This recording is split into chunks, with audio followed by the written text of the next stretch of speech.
अस्सलाम वालेकुम। आप लोग भी कहेंगे ना मेरे वीडियो में कोई पिक्चर होती है ना कोई एडिटिंग होती है, लेकिन मुझे ये चीज़ें नहीं आती।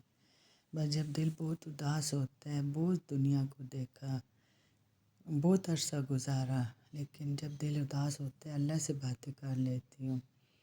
अब अगर कोई बात करनी हो तो चैनल पे कर लेती हूँ अपने, कि अगर मेरी किसी एक लफ्ज़ से भी दूसरे को फ़ायदा हुआ तो ये बहुत बड़ी बात है। इंसान किसी वक्त भी संभल जाए, देर नहीं होती। जब तक आलम बरज़ख की चीज़ें नज़र ना आए, इंसान के पास टाइम होता है अपनी इस्लाह करने का, तौबा करने का। अगर गुनाह पे नदामत से आंसू आ जाए तो ये अल्लाह का कुर्ब है, अल्लाह की याद ही अल्लाह का कुर्ब है। आखिरी शब आंसू अल्लाह का कुर्ब है। इंसान का अल्लाह से करीब तरीन रिश्ता आंसुओं का है। अगर सजदा भी हो और आंसू भी हो तो ये बहुत ही तकर्रब होगा और ये बहुत बुलंद मकाम है।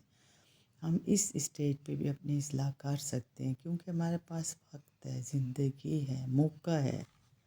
और रूहानियत का एक तरीका ये भी है कि आप दूसरे का हक़ दे दें और अपना हक़ अल्लाह से जाकर लेना। बज़ाहिर ये बहुत मुश्किल काम है, लेकिन इस तरह आपको हक़ की अदायगी का इनाम भी मिलता है। ये छोटी छोटी चीज़ें हैं जो अगर कर लें, अल्लाह को खुश कर लें, तो हमारा वो जहान भी अच्छा होगा, हमारा ये जहान भी अच्छा होगा। बाकी दुनिया में इंसान कितने अरसे रहेगा, एक दिन सबको जानना है। तो अच्छा नहीं है कि जब हम अल्लाह के सामने जाएं तो सुरखरू हों,